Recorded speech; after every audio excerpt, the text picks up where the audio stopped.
Oh, hey, good evening. Welcome, everybody, to another riveting edition of Three Dudes Brews, The Last Call. I'm Buddy Thayer. I'm your co-host of this wonderful expedition into beer. This is our live look at everything and nothing, and, of course, beer. One of the occasions I had quite a few beers this week was I had watching my beloved Boston Celtics. Christ, they went down. They're down 2-0 against the evil New York Knicks. I don't know. They're not handling that ball so well. When I think of two guys who are handling balls really well, I think of these two guys. I'm gonna bring them in really quick. Hold on. The best ball handlers I know. Costas and Ed, guys. How you doing tonight? How you doing? Let me tell you, everything I know and learned from juggling balls, buddy, I've learned from you. Yeah. Oh, that's special of you to say, Ed. Thank you so much. That's all I can say. We've had so much short time together too. All of a sudden he's got jokes. I don't To learn. He's getting a little cocky. Indeed. A little cocky, if you will. I've been in control of. I've been made the home for the top cock for the last 2-3 months now, I think. So Two. It's been like, dude, I won it in February. We taped in February. And I won it then, and now it's May, and it's beautiful. We had a little extra time. Mm. You need 3 wins down in Dynasty. I do believe it was, I think, rock, paper, scissors. I beat both you motherfuckers in rock, paper, scissors to win it.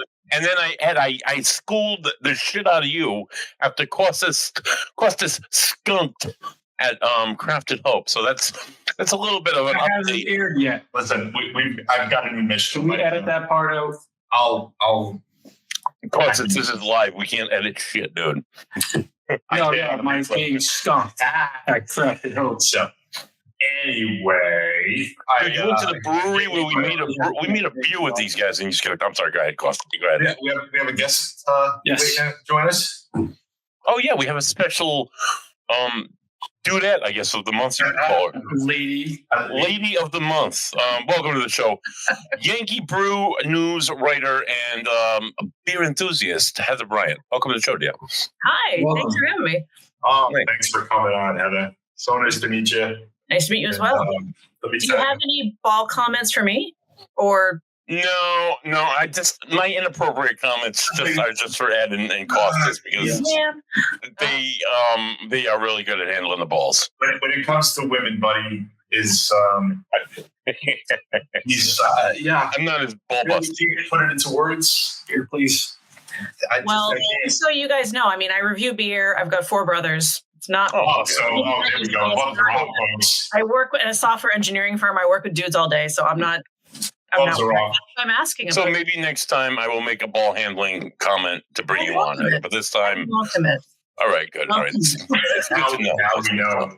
Buddy, we got to remind you that your mother's watching. Yeah, my mom's out awake right now, Costa. She will be watching later though. But she expects nothing but inappropriate comments and I'm sure she does. Probably. She raised me right. I'm completely appalled by that. I can't believe she would expect these horrible things to come out of your mouth. Horrible. So, Yankee Brew news. Yes. How long have you been doing that? Let's see, about 2 years now. Okay. How did you get started in the business? So in the business, well, it's not my full-time job. I wish. It's just something that I picked up because I started getting into beer like 7 years ago only. But at the same time, I'm a writer as well. And as I wrote for other magazines and other things, and as I got more into beer, I thought, man, it'd be really awesome to be able to write about beer. Like that's like my dream. And then I thought, well, we'll just see what happens. And then I saw an advertisement for Yankee Brew News. They were looking for a Rhode Island columnist. So I applied and I didn't get it. The guy who got it was Nate. He was awesome, and that's fine. But the editor was like, well, we like you a lot. Would you maybe consider doing Connecticut? And I said, sure, I'm not from Rhode Island. I don't mind driving. I'll go around. So I started doing Connecticut and doing the news and reviewing the breweries. And now I've been given the Rhode Island. So I am actually your official Rhode Island correspondent for years now. So awesome. So Connecticut beers, do you have any favorites that you could recommend from Connecticut, being that you reviewed Connecticut for so long? Yeah, I'd probably say my number one experience was Dead Language, which is in West Hartford. Oh, nice. So if you're really into European style, German, Czech, like really nerdy about that kind of stuff, that guy knows what he's doing. Nice. It's really, really good. That's the first time I've ever had a smoked beer that I really understood why people like it. Right. You know what I mean? Like you can go over it so like it would just be an awful experience when you have a smoked beer if it's not done right. But if it's done properly, you're like, I get it. And that was an I get moment when I had the beers there, which was awesome. And I'm not impressed by too much. I've had fair. So I remember I'm like, yours. Please first. No, that's what I was just going to say. It's just when something really is extraordinary, that's a great experience for me. Smoked beers make me think of smoked meat, and I immediately have to go to the smoker and just start throwing everything on, so that way I can carry it. And when you think of smoked meat, do you think of Buddy smoking meat? I knew it. I was going to say something, and then you did it right before I did. There's a new Pope now, right? Savvy son of a bitch, you. Took a bit. I saw where it was going. It took a bit, but eventually got it. Well done. Very nice. What got you into writing, Heather? Always been a writer. Actually, I have my master's in poetry, of all things. Wow. Yeah, I know. Oh, James. So no, but I've been writing in marketing and in development, and then for like Providence Monthly and Motif and things like that. And actually, poetry works really well in those types of writing because you have a word count, right? Mm-hmm. And I have the same thing with Yankee Brew News. Like I can only, for when I do a brewery review, I can only write 250 words. That's not that much. No. You think about it. So if you think about like in poetry, you got to cut stuff all the time, right? Mm-hmm. And the same thing in writing for places. Like you have to think, okay, what's essential and what needs to go. And sometimes it's painful. Like there's places I wish I could write way more about, but you have to really think, okay, what's the biggest impact I can have? Self-edit. Yeah. So it works. So it's kind of a weird come around moment, but it actually works quite well for this. Nice. Yeah. You got to learn to cut out the fluff, I guess, You do. Be a lot more concise with your word choice. You do. And then, of course, you're trying to get the place across and then the beers across at the same time, all within 250 words. So it's like, it's a challenge, but I like it. And I love going to the different places and hearing stories. And every brewery owner's got a cool story, like why they got into it, why do they love it, what made them take the leap, like what are they really passionate about, what are they really proud of. So those kind of experience, I love going to those places and just hearing their stories and giving them a little bit of free press if I can. Yeah, that's why we started this.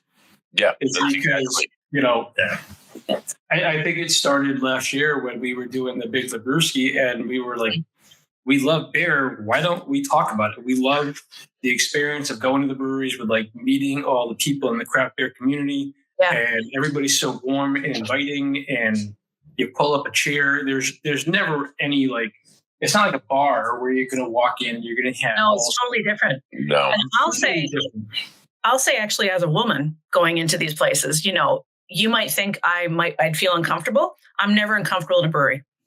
And not only as a woman, but I go in by myself. I don't really have any friends who are really into beer with me, so they don't want to come. So I'm like, sure, I'll just go myself. And so you'd think maybe I'd go in and it'd be weird, but no, any brewery I go to, I always feel welcome. Anytime I travel, I'm always like, where's the brewery? I'm going to go find one because I know that's going to be a place where I feel welcome. And that's I think one of those things nowadays, especially that, more women are getting into craft beer. Yeah. They're not just drinking, Zimas or, whatever. Zimas. Something different. Wow. That's another story. But, it's one of those things where like you said, it's not a bar. No. You don't feel like, you're going to get hit on the second you walk in the door, I would think, anyway. Actually, it's funny you just said that, because when you said that, I thought, well, have I been hit on at a brewery? And I'm like, I don't think I have. It's a completely different environment. They're just like, hey, what are you doing? Like, they're curious. They want to ask questions. You're absolutely right. Guys, controversial. I'm just going to throw this out there. A bit of a controversial topic in the beer community. Thoughts? Go. Here we go. So funny seeing kids, newborns at breweries. Hey, listen, my newborn twins at the time, years ago, that was, I think, one of the first outings we had with them was we took them to a local brewery, the Village Idiots, in Mount Holly, New Jersey. Okay. The in-laws came down to visit and see the new kids, and we're like, hey, my father-in-law was a big beer guy, so we're like, let's go check this place out. So there we are, sitting there at the table with a double stroller sitting there parked at the table, and they just slept the whole time. They didn't even know what was going on. Right. Our camera guy for our other show, Joseph, just had a newborn last September, and he has intention on packing we just said it in the text today. He has intention on packing the kid up and the wife and going up to Vigilant and getting a fresh batch of peanut butter jelly time as soon as it comes out. Honestly, it's like a dog. If you're going to bring your kid into a brewery, if you're going to bring a dog in, at least behaving. Right. Yeah. I agree with that. I'm not a huge fan of the kids, but I do when it's a big place and there's a big place for them to run around. Yeah. That's good. Not when it's like a tiny place. That's weird. It starts getting, if I got a big outdoor beer garden, then it's awesome when kids are there and dogs are there. Like, that's great. That's fun. When I got to stop fighting the toddlers for seats, right. It's a little right. Or if you're moving around the brewery and doing whatever, and you're tripping over little kids, it's a hazard. Mm-hmm. Yeah. It's one thing if the parents are watching the children, in my opinion, and we've discussed this several times. If you're watching your kids, great. But if you're sitting there pounding down 3 or 4 imperial beers and you're getting tanked, and you got a 3 and a 4-year-old who's running around and they're knocking stuff over.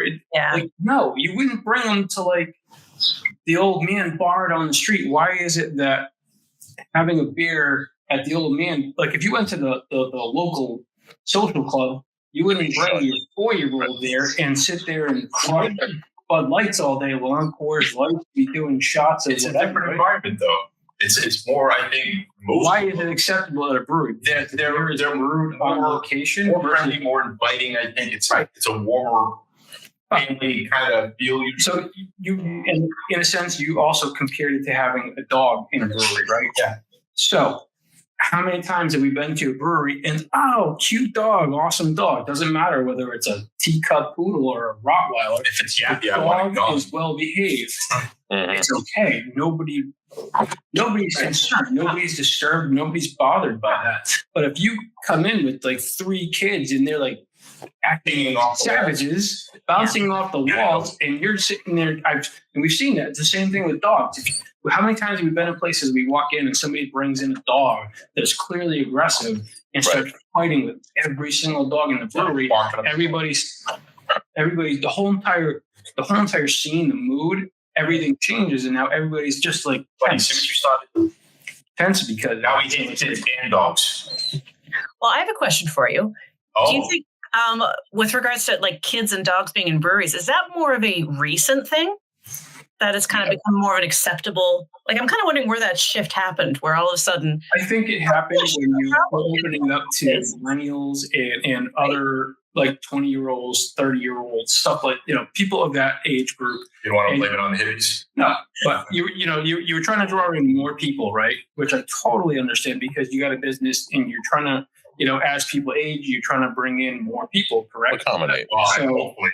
Right. Otherwise, your customer base kind of dies. Yeah, exactly. Literally. Your customer base starts to die. You need to bring in more people. So I understand opening it up to have, dogs, but you've seen a lot of breweries starting to pull back from that and putting up signs where, anybody under 21 not allowed after 7 p.m. Yeah, I think that's good.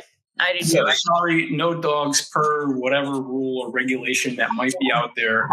That's one way to cover your CYA is to say, okay, well, it's not allowed per local health department or per local ordinance or something like that. So sorry, we can't allow it, right? Except for in the case where you have a service dog, and that's allowed. Like, yeah, you could get really nerdy about this, and which probably would not be very interesting to your viewers. But yeah, like you're talking about like health code and insurance and things like that. Like I wonder about all of that. Yeah. But again, that's not super interesting to me. It's interesting. We could go on hours about. So I have a riveting question that's been on everybody's mind. Heather, where are you from originally? I'm originally from a place called Sauble Beach in Ontario, Canada. Hey, Canadian, eh? Go ahead. hey. Yeah, well, Hey, let's go play some hockey. Hey. Fine. Go ahead. Yeah. Please. That's okay. Tell me something I haven't heard, please. Shifting residencies. I will say, if I've had enough of these, then you will actually hear my Canadian accent. You might hear a little bit of it, but when I cross the border, it's completely different. I sound a totally different person, but I flattened it out. English Canadian or French Canadian? So I actually learned French for like 10 years, but I'm Scottish, but no, I'm not French Canadian. But no, I found that in the US, it's like one of the acceptable accents to still make fun of. So when I started living here, I was like, well, I got to flatten out my accent. I can't do it. I'm just sick of it. So you might hear a little bit here and there, but the more I have of my beer, you'll hear more. What's in your glass? What is in my glass? I am having Southern Tier just released, which is one of my favorite breweries outside of Rhode Island. Southern Tier just released their raspberry wheat. Nice. Which I hadn't seen before. It's a limited release. I have it in my 12 Guns mug, which you all remember 12 Guns. That was actually the place where I first really fell in love with beer and really started getting to know it. I used to hang out there all the time. So rip to those guys. That was a spot. So speaking of Southern Tier, great, love it. Mm-hmm. You had to pick one brewery forever. You can't drink anybody else's beer, but this one brewery. Ed. Put her on the spot. Wow, dude. Crooked Current in Pawtucket. Nice. Shout out to Nicole. Shout out to Nicole, who I have said many times in my writing, I think she is the best brewer in the state. I saw the profile you did. That's speaking of I still believe it. I said it years ago. I still believe it. There's a lot of fantastic stuff that I don't even like. Like I'm not a huge IPA person, for example. I'll have it just to measure like a brewer's skill. You can really use an IPA to do that. She puts out an IPA. I'm like, I'll try it. I remember she put out a maple coffee stout, and I don't like coffee and beer. But I was like, well, you're Canadian. You got the maple. The maple you would think, but the coffee I don't like. But I was like, you know what? Nicole did it. I'll try it. And it was good. I was like, I can't believe I'm drinking this. There's only been one beer of Nicole's, and she knows I love what she does over there. There's only one beer. Which one? Matcha. Matcha. Machata. Yeah. Matcha. I can't even remember everything that it was about.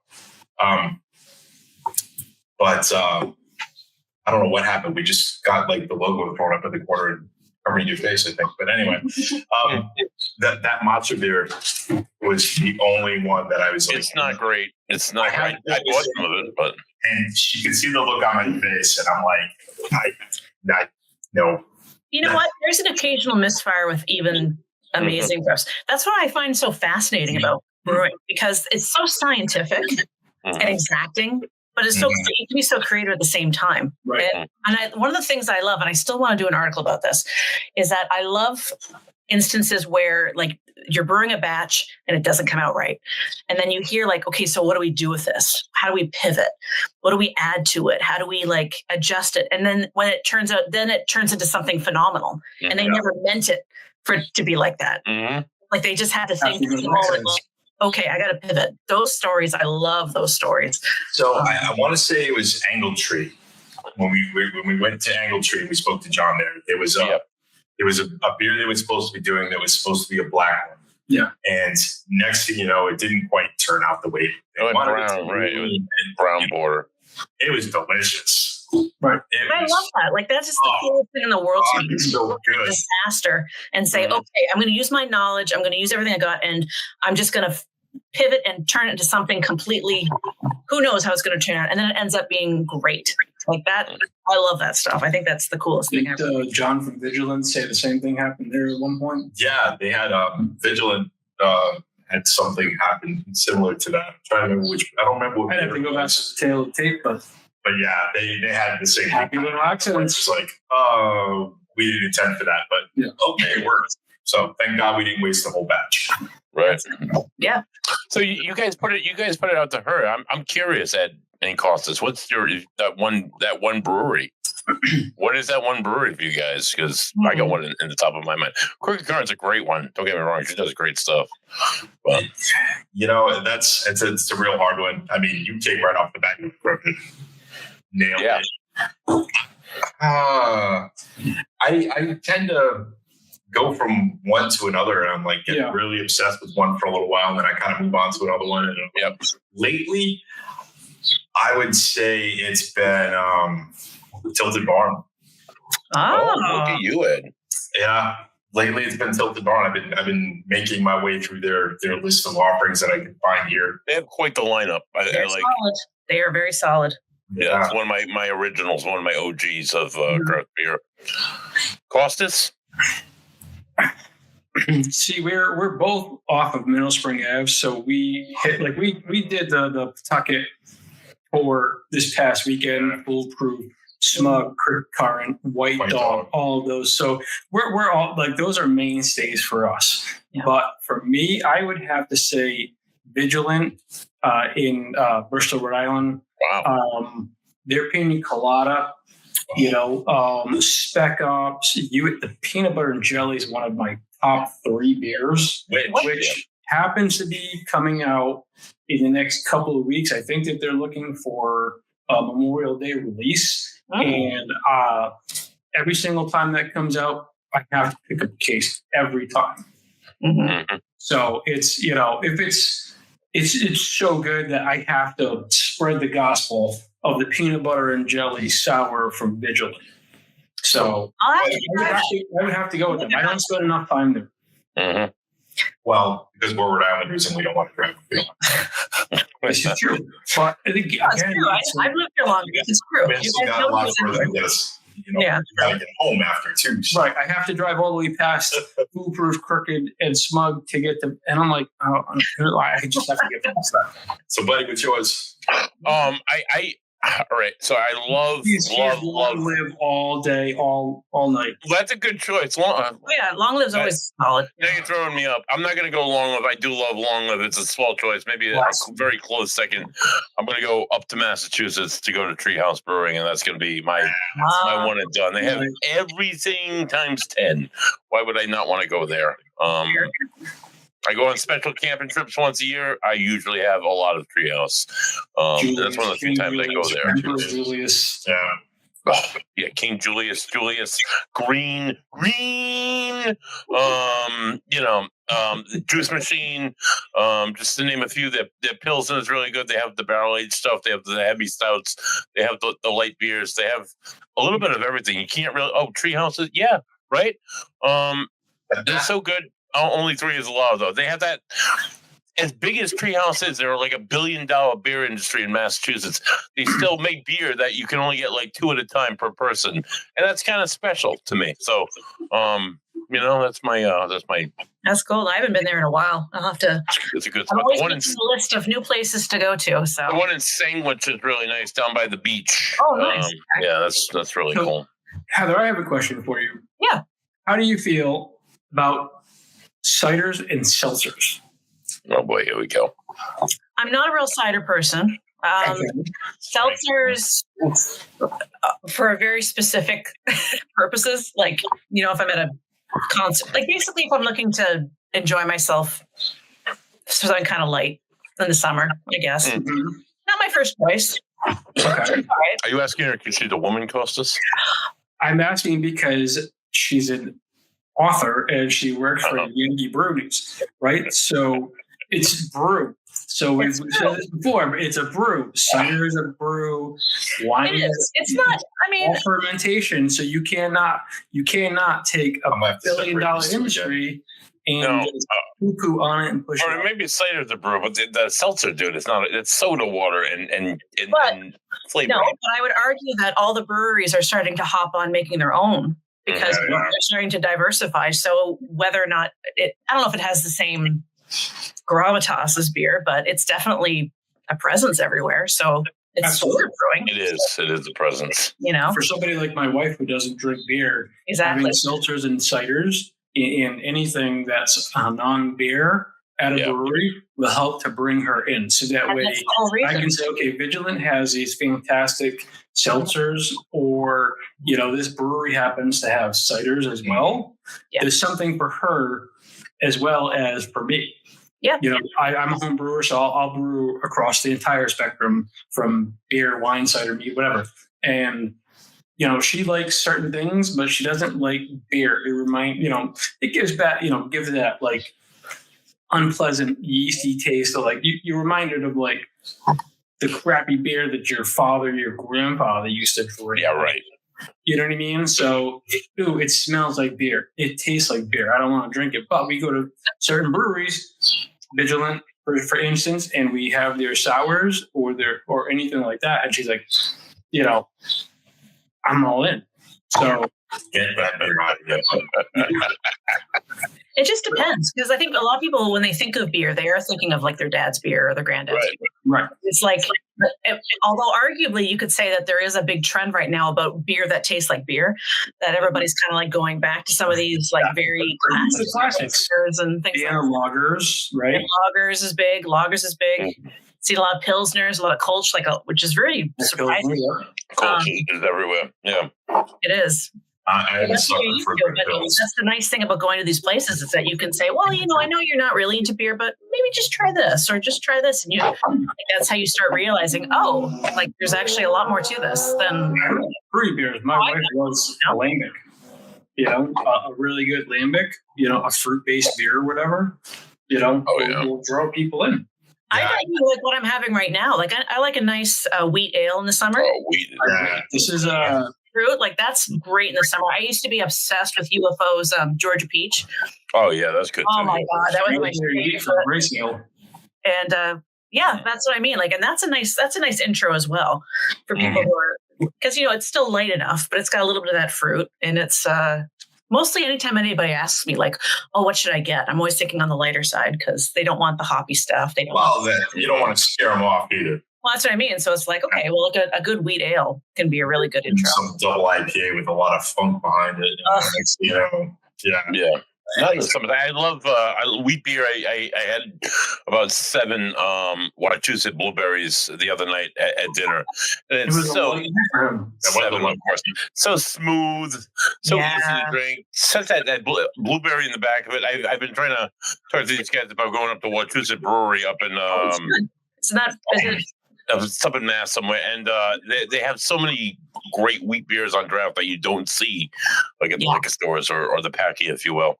Yeah. You guys, have you tried the blackberry wheat ale from Long Trail? No. Yeah. That's It sounds a bit of it's sour almost. No, it's not a sour, because I wouldn't want a sour. No, it's a wheat ale, but it's got blackberry in it. It's lovely. It's really nice. How do you feel about sours? Mm-hmm. I'm not into them, but I will. I don't. No, but listen. It's okay. Everybody has their own preference.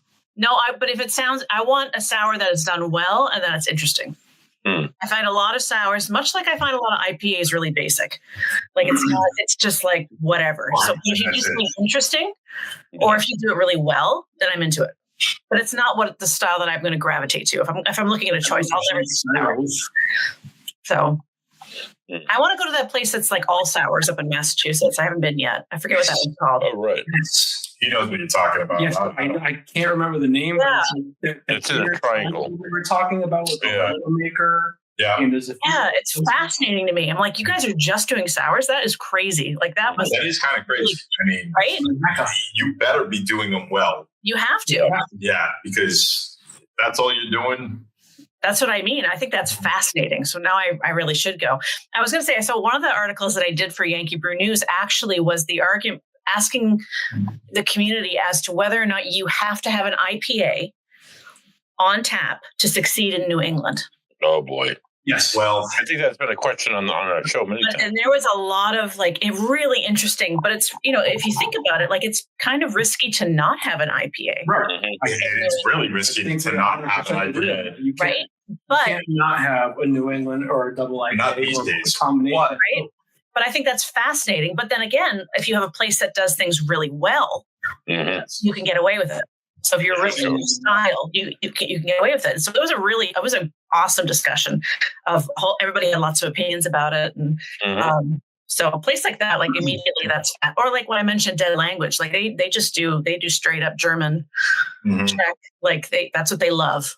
And so any place that really devotes like that, I think is pretty cool. You gotta do what you're passionate about. And if you're not passionate about your IPAs, then it's probably going to show. You know, it's not going to come out that well. Yeah. It's, you know, it doesn't have your heart and soul in it. You know, so I think it was trendy. And I think the trend has died. I'm really hoping it starts to swing the other way. And I'm not saying do away with the IPAs. I think things have balanced out because you had so many places doing just all these double IPAs, New England's West Coast, and now you have there's like 160 plus different styles of beer out there, and people are starting to like bring back styles that you haven't seen. Rauch beers, right? You're bringing. Now it's not just okay. We have a brewery and we have 7 IPAs, and then we've got like a stout and a wheat beer. Now you're getting those places. now you're getting two dippers. Now you're getting 2 stouts. You're getting a Vienna. You're getting a Vienna lager. You're getting a Czech Pilsner. You're getting a sour. So the spectrum, I think, at breweries, instead of it being just so narrow, where like all you're focused on is just double IPAs, all IPAs. Now you're seeing all the brewmasters opening up and trying all these different things, and some of them are not so great, and some of them are magic. So I've got a point to make here. Do you think, and this goes for anybody can answer this one, do you think that they're doing the IPAs simply for distribution to get the name out? I think so. Somewhat for first touch, yeah. Yeah. Right. All people, when they come into a brewery, they will ask for an IPA. I've talked to enough brewery tap managers, they'll say that. And oftentimes you're trying to convince them to try other things. But what they ask is that they want the IPA. And that's part of Mark's checking. He's heading to Gansett. Headed to Gansett now. He is. There you go. The beer model. We try to encourage people to expand their palates, try some new stuff, have something you haven't had in a while. Like Buddy, he jumped on the Pilsner bandwagon for a little while there. Yeah. I did. I still kind of am, Ed. Honestly, I am an IPA guy. I'm a double IPA guy. Oh yeah, we know. It's not just about the alcohol value; it's about the flavor. It's about the double the flavor, right? But after we did Angle Tree, and Jonathan had mentioned how Pilsners have almost like a popcorn butter taste. I'm like, really? I'm like, I got to try this. So now everywhere we go, I try the Pilsner to see if it has that popcorn buttery taste. And I've had a new appreciation for the Pilsner that I never really had before. So I find that there's even Pilsner on tap. Like that's just as nuts to me. Like in terms of trend wise, I'm like, really? After all the major like milkshake stouts and triple IPAs and now it's like, no, we want a Pilsner, which is great. It's just like seeing the trends. Cool. Honestly, almost any brewer that we've talked to on Three Dudes Brews, that's their magic. That's their magical card. That's their one brewer that they want to make is a good Pilsner. It's a good Pilsner. So it seems like that's the beer to have for me. I've said it before. Long Live has a great Pilsner. The PBD Pils, I think, is fantastic. And to me, it's kind of a litmus test for me. If you can pull off a good Czech Pils, or any other style for that matter lately, it seems, but if you can pull off the Pilsner, I'm holding out hope that everything else is going to be good. If you can pull off that simple style correctly Right. and well. The basics. Yes. It's and there's really nothing. I mean, This is I want to call it basic. Yeah. but, I wouldn't call that basic. I know what you mean, though. Yeah. This is our 1-year anniversary of doing our podcast. And Hey, congratulations. Thanks. And That's we've awesome. talked to how many head brewers and owners of brewmasters. Yeah. And 9. one thing that is commonplace with every single one of them is a gold standard. Mhm. And even amongst yourselves, like when they get together and like, we're outsiders. We just love the craft community. We love drinking craft beer, the whole entire thing, right? But these guys are on the inside, right? They're on the next level. And these guys, that's their gold standard, is comparing the classics of a Czech Pilsner, a Vienna Lager, and they will judge each other based on those types and styles of beers. Like, yeah, you got a great sour, you got a great stout, you got a great, you threw a shit ton of Citra in there, and that's great. But what's your Vienna Lager like? What's your Czech Pilsner? How many pounds of Citra is actually in a shit ton? I don't know. I have to. Hey Alexa. Depends the brewery. You might get an answer. I might. You might get an answer. So, guys, I didn't get to share with you I'm drinking 2 beers this evening. They're both like opposite ends of the beer spectrum. So I'll go with the higher end of the beer spectrum. It's dark. It's like motor oil. It's black. Beauty. It's delicious. Beautiful. It's by Pivotal Frenchman Street. Their Imperial Stout. It's 11.4 alcohol by volume. It's a chocolatey mess in my mouth. Hold on. Let me take a sip and I'll let you see my eyes. Eye contact. Yeah, that's great. And the other beer that I'm drinking this evening to wash it down with is it's not an Edward favorite. It's not that bad coming out the bottle. The American Light by Sam Adams, which we drank last week, and I was sent home with a bevy of it because it was terrible. Is it really that bad? I've never had it. It's just water. It's like water. We'll do a little side note. Last week when we did the last call, we did a light beer tasting challenge, blind tasting, trying to find the best one because somebody had asked us if we'd ever done it. So we went and did it. And we did the ultralight too. So that beer that he's drinking is the only one that I gave a 0.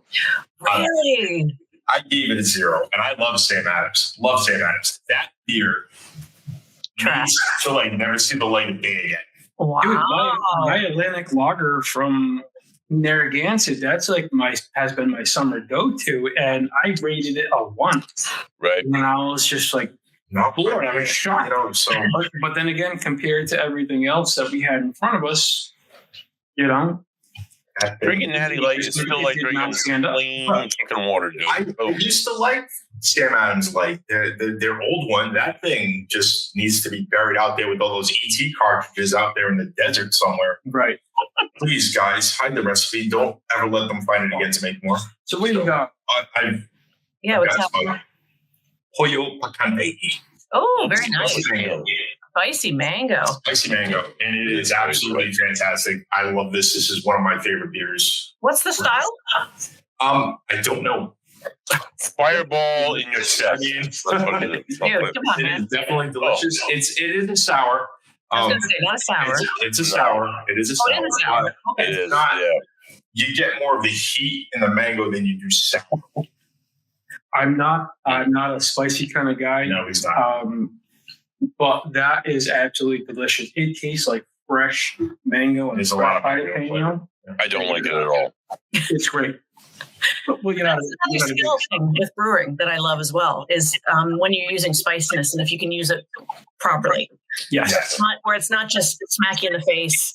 All you taste is pepper. But when you have that nice slow burn, you have the layers of flavor. Mm-hmm. Same thing. It's when it's done well, it's awesome.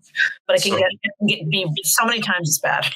Line ciders, the old line ciders had a beer. Do you remember that? Carolina Common. Yes, I remember that very specifically. Yeah. I think I remember that. And I can do heat. I love heat. And that thing, I took a sip of that, and you didn't get anything but fine. Yeah. And that's bad. That is bad. So I can't not try a beer. So if there's a beer there, I made him I taste will it. try it, no matter, regardless of whether I'm double IPAs. It's got citra in it. I don't like citra, but I will try it just to say that I did it. Not that It's can't be scared of it. No, I do the same thing when I go over a brewery. I always get flights, and it's stuff that I don't gravitate to, but I'll try it. I always have I remember going to Bare Hands, which is over in Putnam. I know Bare Hands. Yeah. And they had, I remember, because I'm not really a sour person, and they had an Ecto Cooler sour. yes. Have you guys had that? No, but I wanted it. Yeah. So, and it was like fluorescent green. And I was like, this looks horrifying, but I'm going to try it just because it's creative. And you know what? It's pretty damn good. See, they would have got me on the straight nostalgia, Yeah, Well, there was that. I totally understood it. But sour, that color, I was just like, I don't know about this, but you know what? I will try anything. And so I was like, you know what? Let's see. And that's the best one, is when you go and you're surprised. You're like, oh, I really didn't think I'd like this. And I really do. Wow. That's, well, I was really impressed with that one. I have to say, it was Beer Hands is good. Not only do they have like 12 beers on draft, they also do flights of whiskey and scotch, gentlemen. And it's right up the road in Putnam, Costas. So a lot of good fisheries in between there. Very weird. So going back to the whole, trying out beers you're not going to like. The only style that I do not like is saisons. Oh, wow! Really? I cannot do a saison. I'm still searching for one that I like. So we were at Phantom Farms. We'll get to them in a minute. We're getting to that. I love Phantom Farms. So do I. Phantom Farms. So we were up there, and of course, next thing you know, they knew that I did not like saisons, and I said, they were like, you want to try this? And I'm like, okay, I'll try it. Oh boy. I'll give it a shot. And it was drinkable. And it's not knocking their beer at all by any means. I don't do saisons. So I'm glad I didn't get like a full pour of it. I got to taste it. I just, something about that style. I can't do it. Yeah. You know what, though, for your palate, though, for it to be drinkable, it must be pretty damn good. And that's just it. That was saying a lot. It really was, because I wasn't like a one sip and I'm passing it down to Buddy. So the fact that I finished it was good. That's a testament from me to you guys. You got me to drink that much of a saison. You succeeded. Well, I mean, have you guys had their the Red Moon Scotch Ale? Yeah. Oh, yeah. I love that. Oh my God. I think I want to tomorrow and see if they have any, because I really want to. I was like, you have a Scotch Ale? I know, right? I was so excited. Yes, give me some, please. But speaking of Phantom Farms, they just won the, I got a little sheet here. They won the silver medal in the World Beer Cup for Secret Tree, which was brewed in a collaboration with Chester Beer of Chile. Yeah. And it's currently out of stock, but shout out to Phantom Farms for winning the silver medal. Yeah, that's pretty good. It was a nice segue because you talked about saison, but Phantom Farms has, a award-winning beer. Award-winning saison. In the world, right? Like it was a world. Right. I was reading up on the statistics of it or whatever, and like so many judges from around the world and almost 1,800 beers or something like that. And these guys won in this particular category. I mean, that's fantastic. Shout out to them for that. Yes, definitely. And, if they get it back, John, I'll try it. Yeah, the point aspect of it has been curious.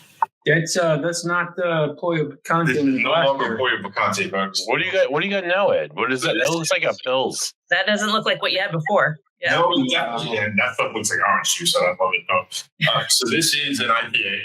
Oh, that's crispy. Oh, okay. Hobotten. He's okay. I don't drink a lot of Lord Hobo, but this one I like. You've got my first one was Rejects Winter Ale. Oh, nice. Because we had winter, and then we had first spring, and then we had second winter, and now we're back to second spring. So I started, stocking up on sours, and I was ready for spring. I was so into it, and then all of a sudden temperatures dropped down below freezing, and it was like, all right, we're going back to Tower Hill, and we're picking up a couple of stouts. We're going to Rejects and picking up winter ales, and all of these darker, heavier, high ABV. Phantom Farms, the Imperial barley wine that they've got, the Hypernova, I believe it is. So it was all of these lights out.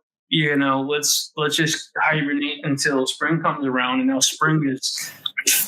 I even took the sticks out of the yard so that way I don't have to worry about the plow coming by anymore, right? So it's official. It's real deal. Spring is here. So I'm ready for springtime beers. I'm ready for some sours, some lighter beers, some fruitier, some raspberry wheats, blueberry wheats. I'm ready. Let's bring on the spring. Listen, folks, Rhode Island's in a true spring when Costas takes the sticks out of the yard. Yeah. We're there now. That's the pool's going to be open next, and then they'll be in some Stick Costas. Yeah. Yeah, but I came out so that way the change of the season is here. I mowed the lawn for the first time last Friday, and I drank about 6 light beers afterwards, and they were absolutely delicious. And nothing makes like good summertime beer than like light, delicious light beer. That's refreshing and beautiful. It's flavored water, Yeah, exactly. It's beer flavored water, but it's so much more juicier than water is after working in the garden or mowing the lawn. It's just, I don't know, it has a different crisp than water does. So Heather, like I said, we talked about this last week where we all found our newly beloved favorite light beers. What's your go-to light beer if you're drinking a light beer? Oh, God, I don't even know last time I drank a light beer. Hey, you gotta. I gotta think about that. So I honestly can't even think. This is my light beer. Like a wheat ale is like my light beer, pretty much. That's about it. Like I don't do light. If I'm gonna have beer, I want flavor. It was a rough week last week. It was. Well, it was a rough week. And oh my God, I peed a lot. Amongst some of the beers we had, hold on, let me see if I can find the list here. And it was not. I mean, we stuck the big box because we wanted everybody to be able to find what it is we were talking about. But we had Blue Moon's light beer. We had Bud Light, Yingling Light, Atlantic Light from Gansett. We had Sam Adams, that god awful concoction. We had Natty Light, Miller Light, and then we had Coors Light, Busch Light, Michelob Ultra, and then Modelo's Oro. That was the lineup we had, and it was a blind tasting. We had no idea what was getting put in front of us. We just knew what number it was. That's cool.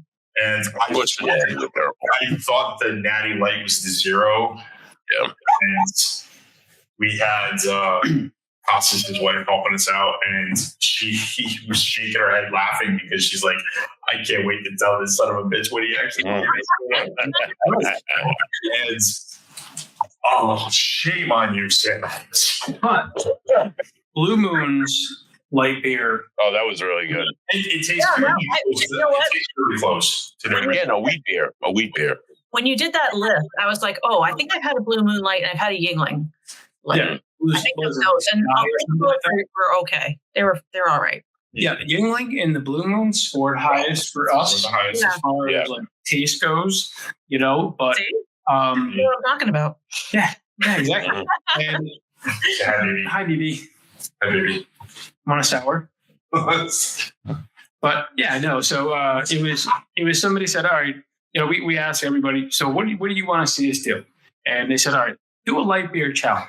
So That's a it's great like, idea. all right, what qualifies as a light beer? So we were looking at all the lagers that are out there, and I said, all right, let's get some. We had a Heineken light, right? So let's not just stick to like American style grandpa's light beers, right? So let's try some Blue Moon. Let's try the Heineken. Let's try Modelo. Let's open up that window and try some things that you might not actually consider a light beer, but are a light beer. Yeah.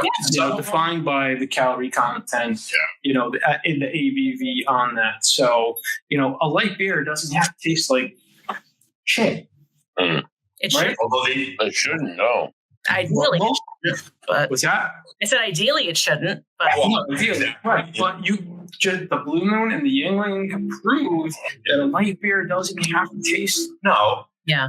Garbage. Most flavor. I mean, the Blue Moon is really close. But then again, it was a wheat beer versus a classic lager. But you can still tell it was a Blue Moon. Right. And that was the same thing with Heineken. I mean, if you don't like Heineken, you're not going to like Heineken Light. Right. Because it's got that distinctive, I don't want to say skunkiness, but skunk. That's a skunk taste for sure. But so, you could tell the Heineken Light was a Heineken Light. You could tell, the Blue Moon was a Blue Moon Light. But those were really, the only two that I thought was like, okay, I know what this is. Everything else was kind of like, yeah, makes sense. Makes sense. You could not distinguish one from the other. You could tell that, okay, this one tasted better than B, but you couldn't say this one was Natty Ice or Natty Light, and then this one was this light. So it was. And I do like these things. Right. Yeah. But those light beers fell into the realm, the category, like the lower end of the spectrum, and they were anywhere from 1 to 4. Yeah, across the board. Yeah. Natty has absolutely no flavor whatsoever. There were so many of them that we had, and we were like, there's nothing to it. I can't distinguish anything in this beer. It's yellow, terrible, right? It's got alcohol in it. Some of them had some nice color. Yes, the best thing I could say about them was that the color's nice. It's got bubbles. It's got bubbles and alcohol. Yeah, it's got bubbles and alcohol. Oh, that's pretty much like sometimes that's all you need, right? It's just like, well, we've got that. That's fine. So you guys do you often get other challenges? Like, do people often say like, hey, can you go review this or try this? Or was that your first request? Yeah, we did the cider throwdown. Yeah. Trying to find the cider in the area because of course it's New England, so we apples and everything. So we did the cider. Makes sense. Like I think that was really, I think those are the only I think those are the only challenges we thought. We wanted to do a pumpkin beer, and we gathered a whole bunch. And I'm a cider guy. I homebrew my own cider. I love cider. And it's the holidays. You're talking about October, November, so you've got Halloween. Thanksgiving. Like there's just school starting, so there's just so many things, and it didn't come to fruition. But we're planning on doing that this year. Listen, if you guys do like a pumpkin beer, bring me back on because I hate pumpkin beer. I hate pumpkin beer. Oh wow, there's one. So I would be very curious to see if there was one that I was like into. All right. Because I really don't like it. We're Gen X, so if you double dog dare us, I think you may have to show up and do this with us. Yeah, for sure. I can do it. We may have to have a female perspective on the beer. For the side. We had Zoe on. Yeah, we had my daughter here. Zoe came on. We had sure. A millennial perspective and a female perspective on ciders, and maybe an IPA challenge. Oh hell yeah, dude! And honestly, I cider challenge. How do you narrow that down? That's impossible. The pumpkin beer, that would be interesting. Like, because that is such a quintessential thing that everybody does seasonal. it. And we can do it in August. Right. That's when they all start coming out now. No, it's all the summer stuff right now. They're not doing any pumpkin. Wait. August, I'm telling you. We've had this discussion before. August, they'll do it. And probably August. Seasonal, right? So it's all fresh, it's all local. But we've had this conversation before where how is it you're making a pumpkin beer in May, or you're doing like blueberry beers in December? We like to drink craft beer. We like to drink it, when it's fresh, when it's local. But how is you getting pumpkins in April? Where is this coming from? What's that? Who is doing a pumpkin beer in April? Well, there's people that start making pumpkin beers in like. Well, start making it. I see what you're saying. They're using the canned purees. They're not going out there picking pumpkins. Right, but that's what I'm saying is like, all right, so you're definitely not using the fresh product. You're not like, it's not coming from a farm, right? So it's got to be like IQF, individually quick frozen. Like you're using like frozen product or whatever, or something like that to make a pumpkin beer. It's like I've seen them starting in like July, or August. Like how? Pumpkins are not ready. Shipyard starts early. Usually they're the end of July. Yeah, there's been a few mainstays that are like getting earlier and earlier. And it's, like coffee. Like they do all like the pumpkin spice lattes and shit. Like how quickly that comes out. Yeah.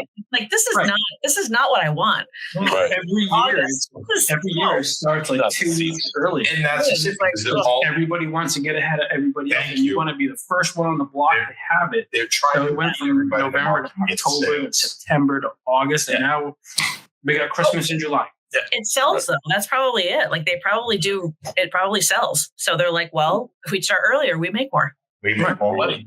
Like Shipyard. But like, what's popular and what's selling in December and November? Is it really popular and selling in July and August? I don't know. I don't know. No, don't get me wrong. I don't know if I would drink a white Christmas like I would in December, like I would in like July. I don't think it would be the same.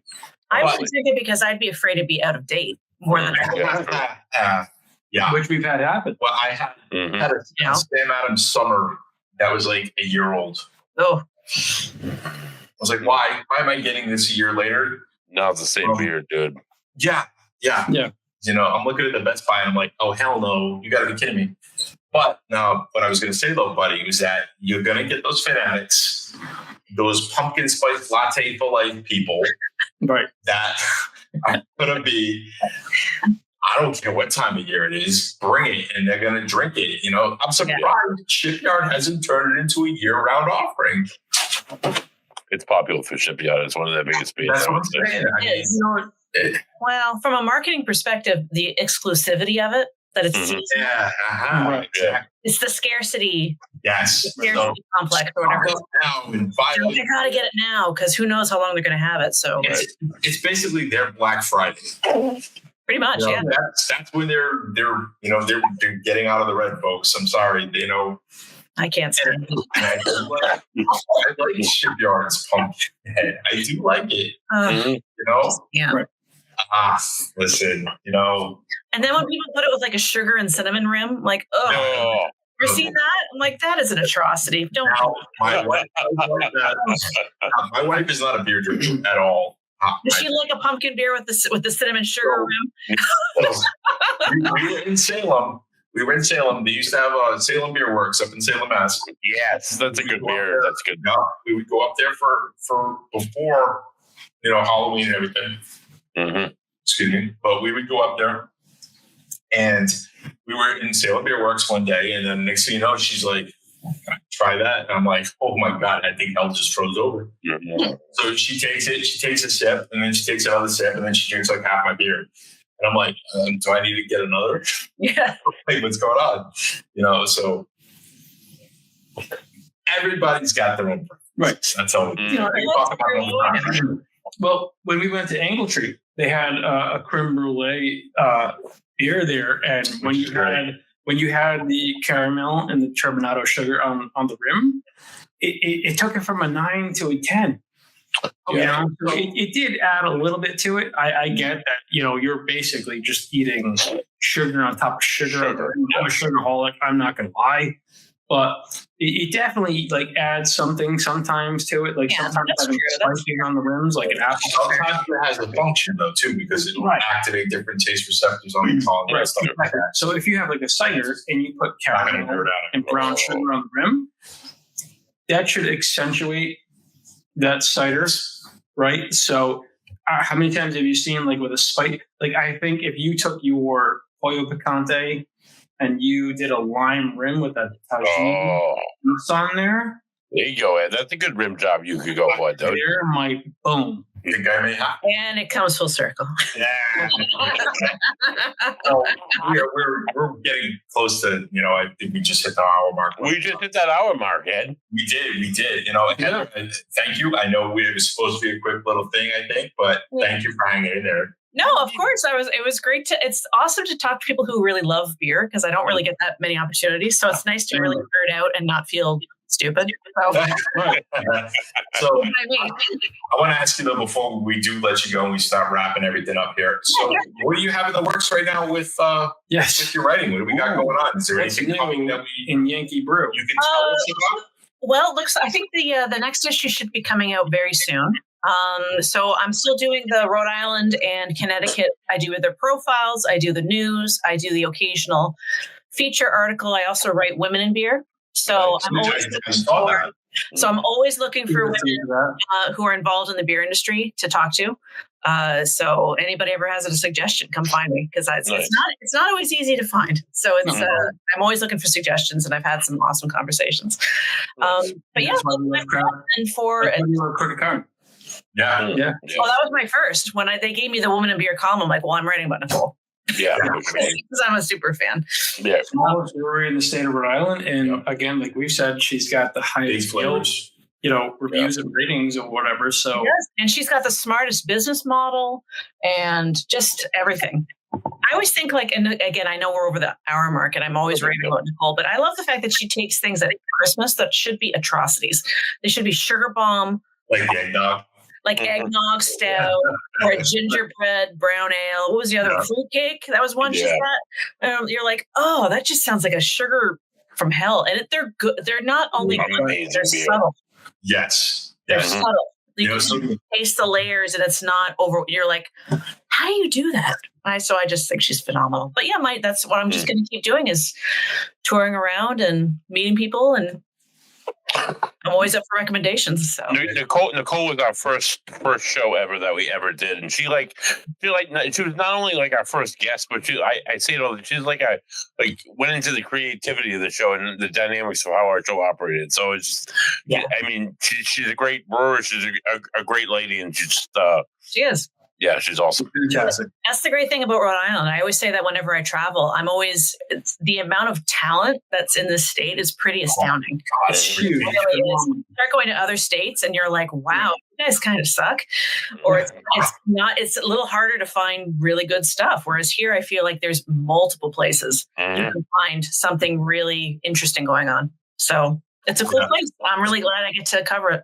And that's just it. I mean, we always break it down by region. We'll go, okay, we're going to be in this area. We hit 1, 2, 3, 4, whatever, For sure. Think about Rhode Island. Having this many, we're blessed. Well, not just Rhode Island, but the whole southern New England region. You talk about Massachusetts, you talk about eastern Connecticut, you talk about all of Rhode Island, the Brewers Guild. I've traveled all over the world, and I'm sorry, but there are a few places that come close. Yeah, I agree.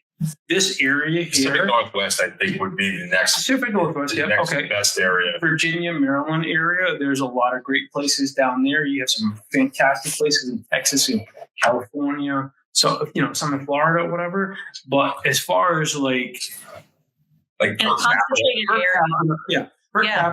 the amount of places you have, 40 places in Rhode Island. How many places in Massachusetts? How many places in Connecticut? Oh, so you go from Providence and you go a mile in any direction. Right. Think about all the places you can hit. And think about how many of those places are any of them bad?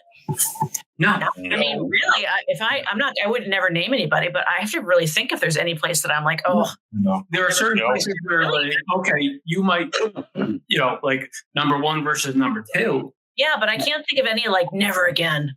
Well, there's never a place where there are places where I'm like, damn, I got to get back there. But there's never a place where I'm like, I'm not going back.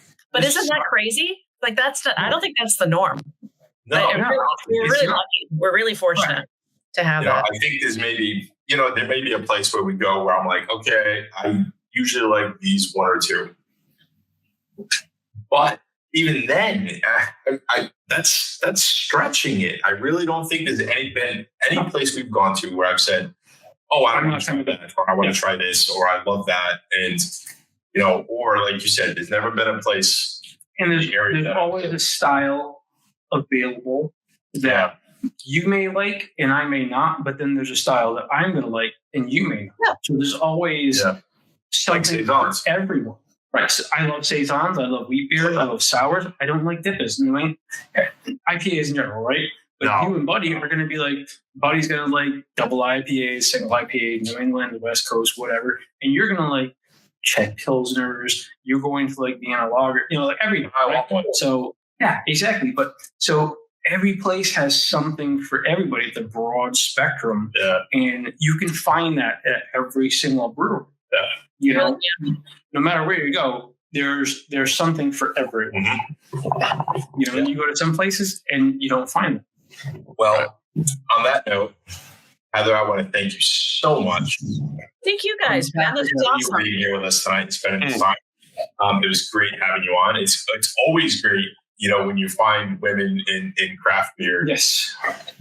On both sides, whether they're making it, brewing it, enjoying it. We are. It's fantastic. We are going to be around. Again, thank you so much for being on, and we're definitely going to have you around. I'll be back anytime. Yeah, we'd love to have you back. Next round is on us, and you are definitely going to be here for the pumpkin challenge. Oh, all right. I'll do it. Sounds great. You never know. Maybe something will come across it will change my mind. I'd love to see it. We'll see. You'll be surprised. Challenge accepted. Okay.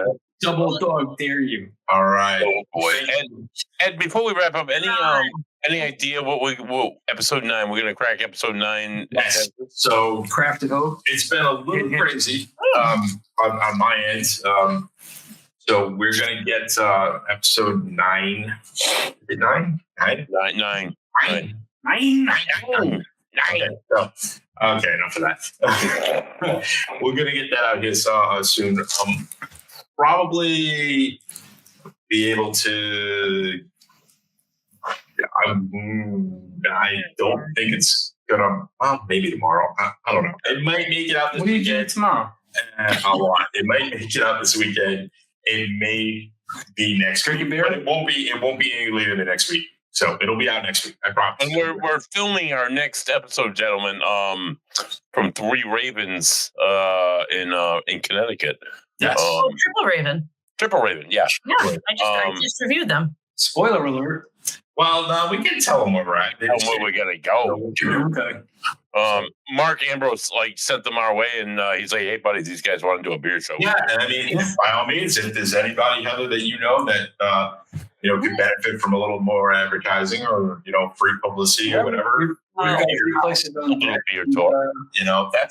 That's our whole mission. It's not about us; it's about them. Exactly. We're not here to get famous, to get rich. We're not making any money. We're here to promote everybody, to promote the community, and to help them out. Right. That's all we're here for. That's great. And so, buddy, you want to put a ball notes? Yeah. For Heather Bryant of Yankee Brew News, for the Doctor and the Greek, the best ball handlers I know. This has been Buddy Thayer.